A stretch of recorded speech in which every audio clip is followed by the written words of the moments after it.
The world feels normal until one moment shatters it, a choice, a conflict, an ideology. These stories remind us how quickly violence can appear in ordinary life, and why awareness is often the only thing standing between safety and tragedy. It started as just another quiet week in Michigan. Families preparing for Halloween, kids choosing costumes, bars and nightclubs getting ready for one of the busiest weekends of the year. But behind the scenes, federal agents were racing against time, because 3 young men in the Detroit suburb of Dearborn were preparing something far darker. According to federal prosecutors, 2 men had been quietly planning an ISIS-inspired terror attack. They weren't just talking online. They weren't just posting extremist slogans. They were gathering weapons, loading magazines, recording videos, and getting ready to take innocent lives on American soil. When agents raided the suspects' homes, what they found turned the investigation into a full-scale emergency.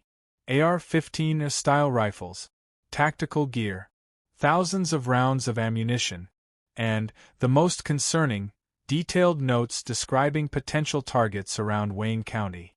But the story doesn't end there. Days later, a 3rd man was arrested. 19-year-old Ayab Nasser. Prosecutors say he was more than just another follower. They believe he helped organize the plot, pushing the others toward a deadly attack modeled after ISIS operations overseas. Messages recovered from encrypted apps revealed plans that were chillingly specific. Crowds, soft targets, nighttime timing, and phrases that echoed the propaganda of the Islamic State. Federal agents had been tracking the group for weeks, watching their online behavior shift from extremist interest to extremist intent. What started as isolated posts soon became private meetings, target scouting, and instructions being shared behind locked chat rooms.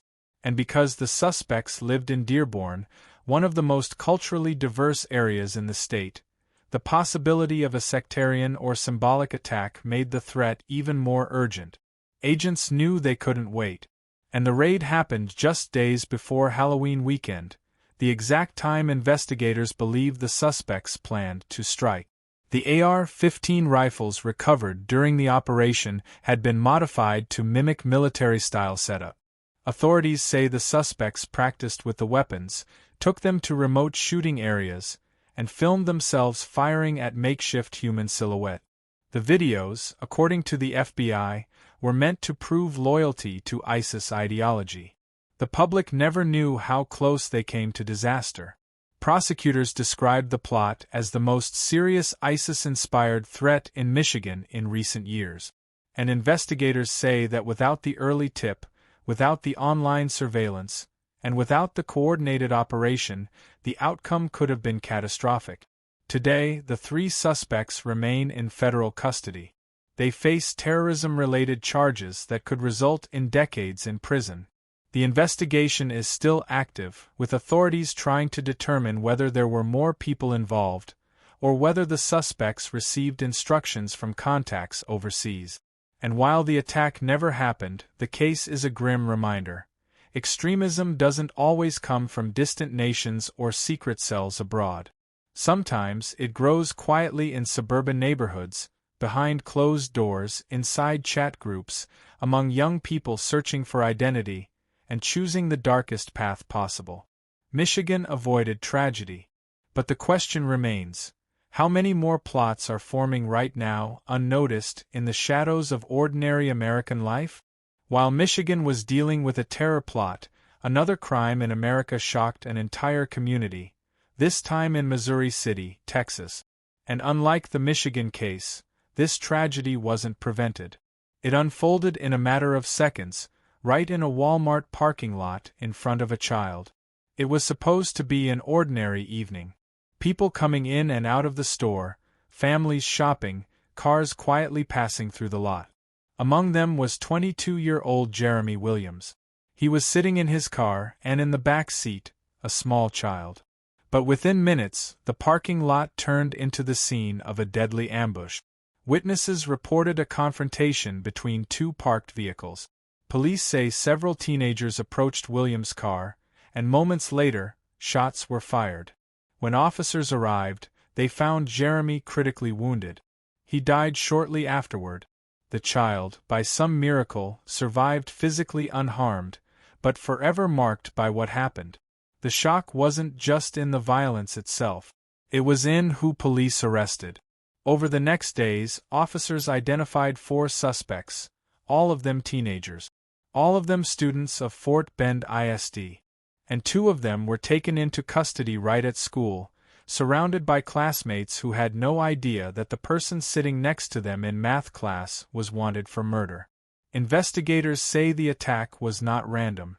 Early reports suggest an argument or dispute that escalated into deadly violence. But the details remain complex and sensitive, as police work to uncover the full motive. What stunned the community most was the speed and ruthlessness of the attack, a planned confrontation carried out by teens who brought a gun to settle a conflict. Parents were horrified. Students were shaken. School officials were forced to address fears about safety, violence, and how easily young people can be pulled into criminal choices with life-changing consequences. Surveillance footage from Walmart helped police identify the suspects, along with witness statements and license plate data. The investigation moved fast, and prosecutors intend to charge the teens as adults in connection with the killing.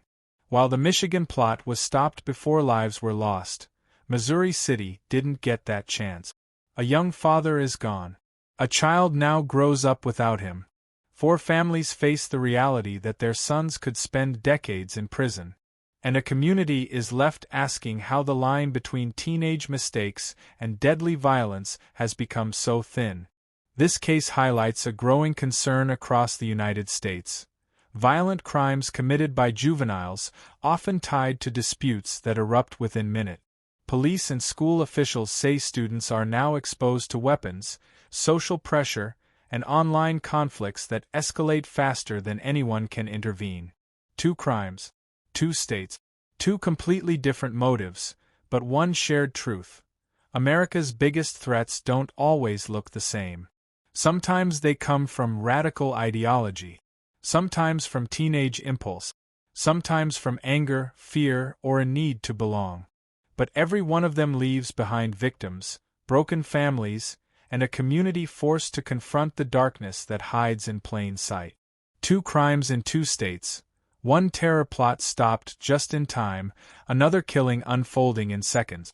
Both hidden in everyday places, both closer than anyone realized. This is a look at how danger can grow quietly until it's almost too late.